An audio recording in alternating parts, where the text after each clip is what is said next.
আসসালামু আলাইকুম ওরহমতুল্লাহ। প্রিয় দর্শক, আপনারা কি কখনো ভেবে দেখেছেন আমাদের চারপাশে সর্বক্ষণ বিচরণ করছে এমন কিছু অদৃশ্য সত্তা, যারা আমাদের প্রতিটি নিঃশ্বাস, প্রতিটি পদক্ষেপ, এমনকি আমাদের মনের গোপন চিন্তার খবরও রাখে? আমাদের কাঁধের ওপর বসে থাকা দুই লেখক ফেরেশতা কিরামান কাতিবিন কি আসলেই আমাদের মনের কথা জানেন? আমরা যখন মনে মনে কোনো পাপের পরিকল্পনা করি কিংবা গোপনে কোনো ভালো কাজের নিয়ত করি, তখন তারা কিভাবে তা বুঝতে পারেন? আর মৃত্যুর পর জান্নাতের দরজায় কেন আটকে থাকে একজন শহীদের রূহ? ঋণের বোঝা আখেরাতে কত বড় বিপদ হতে পারে? জাহান্নামের ভেতরেও স্পেশাল জেলখানা গাইয়া ও আসাম কাদের জন্য অপেক্ষা করছে? আর সবচেয়ে বিস্ময়কর হল, মৃত্যুকেও একদিন হত্যা করা হবে। হাসরের মাঠে কোন প্রাণীর রূপে মৃত্যুকে জবাই করা হবে? আজ আমরা কুরআন ও সহি হাদিসের আলোকে জানব মৃত্যুর পর এবং হাসরের ময়দানের এমন কিছু লোমহর্ষক দৃশ্য, যা শুনলে আপনার গায়ের লোম দাঁড়িয়ে যাবে।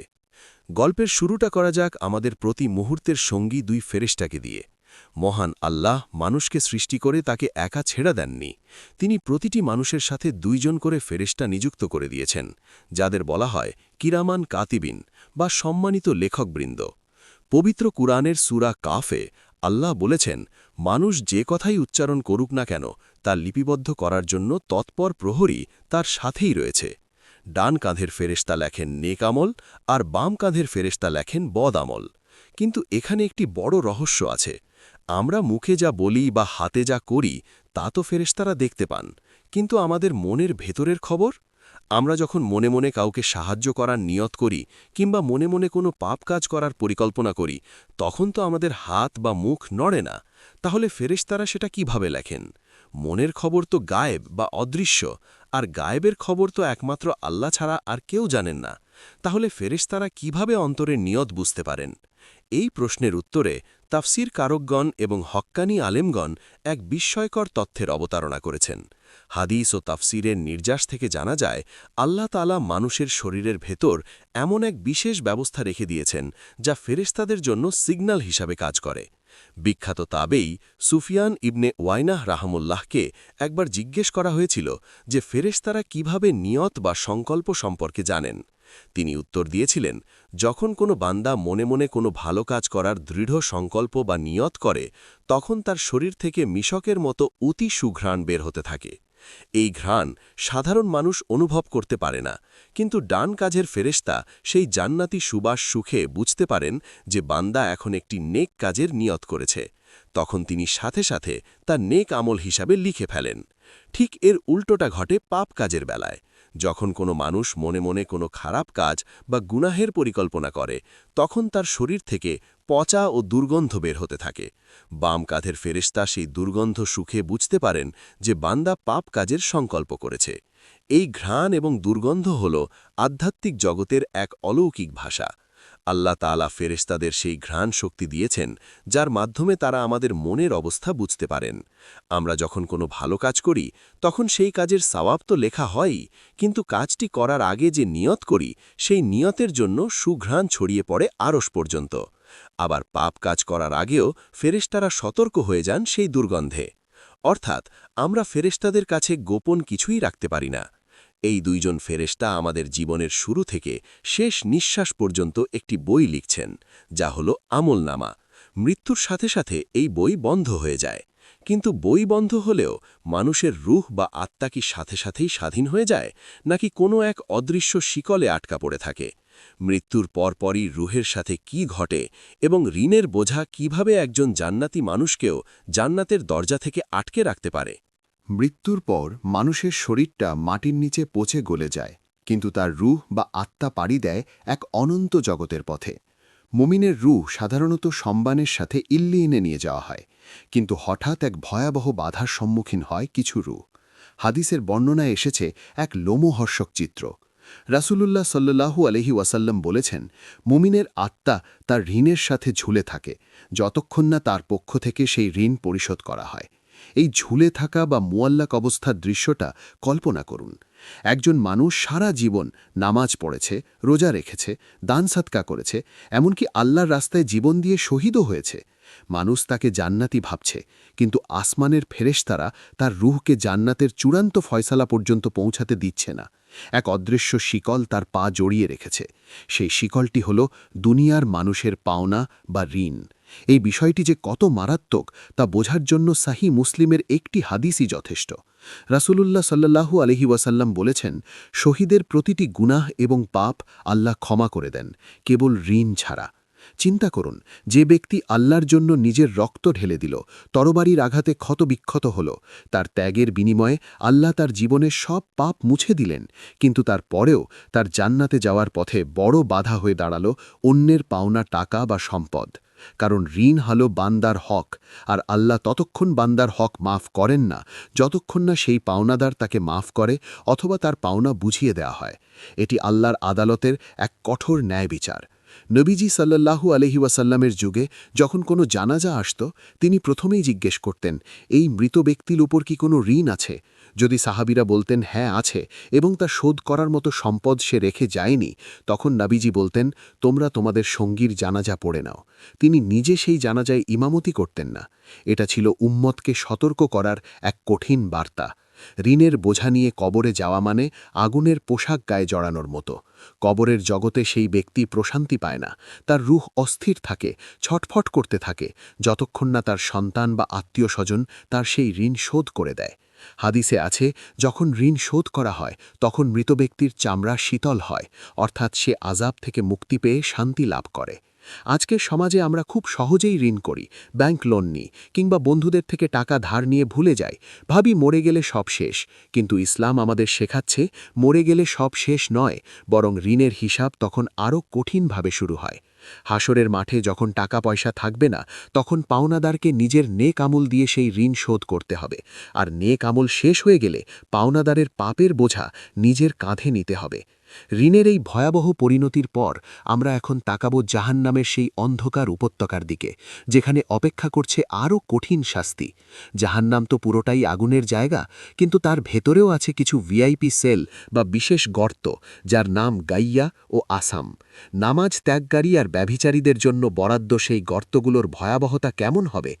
জাহান্নাম কোনো সাধারণ কারাগার নয়, এর স্থপতি স্বয়ং মহান আল্লাহ, যিনি একে তৈরি করেছেন পাপীদের চূড়ান্ত আবাসস্থল হিসেবে। আমরা সাধারণত ভাবি জাহান্নাম মানেই শুধু দাউ দাউ করে জ্বলা আগুনের কুণ্ডলী, কিন্তু কুরআনের তাফসিল এবং সাহাবাদের বর্ণনা শুনলে ভয়ে কলিজা শুকিয়ে যাবে। জাহান্নামের ভেতরেও এমন কিছু দুর্গম এলাকা, এমন কিছু গভীর গর্ত বা উপত্যকা আছে, যেগুলোর ভয়াবহতা দেখে খোদ জাহান্নামের অন্য অংশগুলো আল্লাহর কাছে প্রতিদিন পানাহ চায়। তেমনই দুটি ভয়ঙ্কর ও অভিশপ্ত স্থানের নাম হল গাইয়া এবং আসাম। এই নামগুলো কোনো রূপকথা নয়, বরং পবিত্র কুরআনে আল্লাহ তাআলা সুনির্দিষ্টভাবে এই নামগুলো উল্লেখ করেছেন বিশেষ দুই শ্রেণীর পাপীর জন্য। প্রথমে আসি গাইয়ার কথায়। সূরা মারিয়ামের ৫৯ নম্বর আয়াতে আল্লাহ তাআলা এক বিশেষ শ্রেণীর মানুষের কথা বলেছেন। তিনি বলেন, তাদের পরে এমন এক অপদার্থ প্রজন্মের আবির্ভাব হল, যারা নামাজ নষ্ট করল এবং কুপ্রবৃত্তির অনুসরণ করল। অচিরেই তারা গাইয়া প্রত্যক্ষ করবে। প্রখ্যাত সাহাবী এবং কুরআনের ব্যাখ্যাকারক হযরত আব্দুল্লাহ ইবনে মাসুদ রাজিয়াল্লাহ এই আয়াতের তাফসির করতে গিয়ে বলেছেন, গাইয়া হল জাহান্নামের ভেতরের এমন একটি উপত্যকা বা গর্ত, যা অন্য জায়গার চেয়ে অনেক বেশি গভীর এবং যার খাবার ও পরিবেশ অত্যন্ত জঘন্য। সেখানে জমা হয়ে আছে জাহান্নামীদের শরীর থেকে গলে পড়া পুজ, রক্ত এবং বিষাক্ত বর্জ্য। কল্পনা করুন সেই দৃশ্য। যারা দুনিয়াতে আজান শোনার পরেও অলসতা করে নামাজ পড়ত না, গেম খেলে বা আড্ডা দিয়ে নামাজের ওয়াক্ত পার করে দিত, তাদের জন্য অপেক্ষা করছে এই পচা পুঁজের সাগর। ফেরেশতারা তাদের সেই গভীর কূপে ছুঁড়ে ফেলবে এবং তারা অনন্তকাল সেই দুর্গন্ধযুক্ত অন্ধকারে হাবুডুবু খাবে, যেখানে নিঃশ্বাস নেওয়ার মতো বাতাসটুকুও বিষাক্ত। এরপর আসে আসামের পালা। এটি আরও ভয়াবহ এক শাস্তির নাম। সূরা আল ফুরকানে আল্লাহ তাআলা মুমিনদের গুণাবলী বর্ণনা করার সময় বলেছেন, যারা আল্লাহর সাথে কাউকে শরিক করে না, অন্যায়ভাবে মানুষ হত্যা করে না এবং ব্যভিচার বা জিনা করে না। আর যে ব্যক্তি এই কাজগুলো করবে, সে আসামের শাস্তি ভোগ করবে। মুফাসসিরগণ বলেন, আসাম হল জাহান্নামের এমন এক উপত্যকা যেখানে শাস্তির মাত্রা সাধারণ আগুনের চেয়ে বহুগুণ বেশি এবং যন্ত্রণাদায়ক। দুনিয়াতে যারা হারাম সম্পর্কের পেছনে দৌড়াত, পার্কের আড়ালে বা হোটেলের বন্ধ ঘরে জিনা করত, তাদের উলঙ্গ করে এই উপত্যকায় ছেড়ে দেওয়া হবে। সেখানে সাপ এবং বিচ্ছুর দংশন আর আগুনের চাবুকের আঘাত তাদের শরীরকে ছিন্ন ভিন্ন করে দেবে। আল্লাহ বলেছেন, কেয়ামতের দিন তাদের শাস্তি দ্বিগুণ করা হবে এবং তারা সেখানে লাঞ্ছিত ও অপমানিত অবস্থায় চিরকাল পড়ে থাকবে। জাহান্নামের এই বিশেষ সেল বা গর্তগুলো আমাদের স্মরণ করিয়ে দেয় যে আল্লাহর কাছে সব পাপের ওজন সমান নয়। নামাজ ত্যাগ করা এবং জিনা করা, এই দুটি পাপের জন্য আল্লাহ জাহান্নামের ম্যাপে আলাদা দুটি জায়গা নির্ধারণ করে রেখেছেন। দুনিয়ার সামান্য কয়েক মিনিটের সুখের বিনিময়ে মানুষ কিনে নিচ্ছে আখেরাতের এই অনন্ত যন্ত্রণা। যখন একজন বেনামাজি বা ব্যভিচারীকে ফেরেশতারা শিকল দিয়ে বেঁধে টেনে হিঁচড়ে জাহান্নামের কিনারায় নিয়ে যাবে, তখন সে ভাববে এটাই হয়তো শেষ। কিন্তু না, তাকে সেই আগুনের সমুদ্রের মাঝে অবস্থিত আরও গভীর গাইয়া বা আসাম কূপে ফেলে দেওয়া হবে। ওপর থেকে নিচে পড়তে তার সময় লাগবে বহু বছর। তার আর্তনাদ শোনার মতো কেউ থাকবে না। আল্লাহর এই কঠোর আযাব থেকে বাঁচার উপায় একমাত্র খাঁটি তওবা।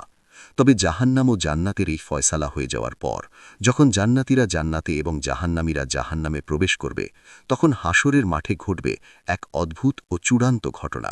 মৃত্যু, যাকে আমরা জীবনের শেষ বলে জানি, সেই মৃত্যুকেও সেদিন মেরে ফেলা হবে।